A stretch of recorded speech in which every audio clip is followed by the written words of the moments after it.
တလောက်မှာ1000လောက်ပဲပေးဆောင်ရတယ်အိတ်ဆောင် wifi လေးပါကားပေါ်မှာပဲသုံးမလားခရီးသွားရင်ကိုကြိုက်တဲ့နေရာကိုပဲ wifi ဆက်ကလေးကိုတည်သွားမလား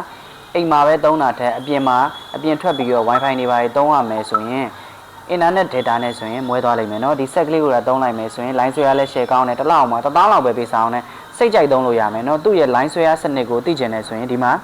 YouTube ဖွင့်ပြမယ်เนาะဒီမှာသူ့ရဲ့ wifi နဲ့ join ထားတာလေးပါ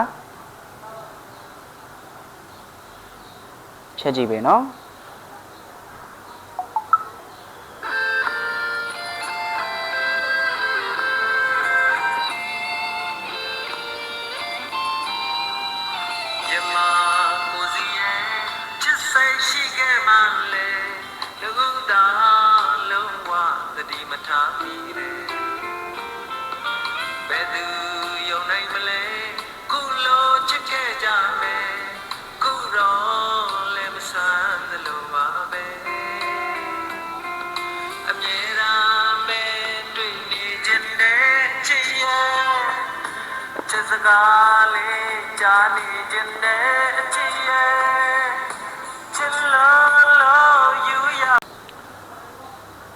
TikTok line ဆွဲရလေးနဲ့တစ်ချက်စမ်းပြပေးမယ်เนาะဒီမှာ TikTok ပါ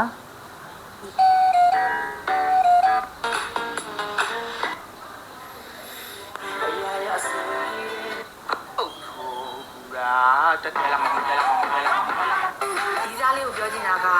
ကချစ်လာပါ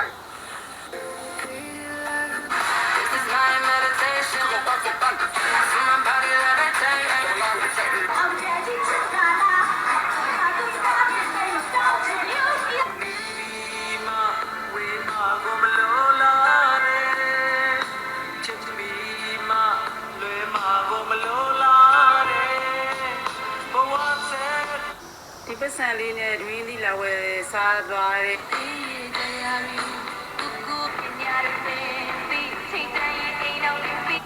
လိုင်းဆွဲရရင်ကောင်းပါရဲ့เนาะဒီမှာ TikTok လည်းကြည့်လို့ကောင်းတယ် YouTube ပဲကြည့် Facebook ပဲသုံး online club ပဲတက်တယ် line ဆွဲရရန်ကောင်းတဲ့ wifi set ကလေးပါအိတ်ဆောင် set ကလေးပါမှာယူမယ်ဆိုရင်တော့မိုးထောင်အောင်မြတ်98393929 Viber ကိုဆက်သွယ်ပြီးတော့မှာယူလို့ရပါတယ်ခင်ဗျာ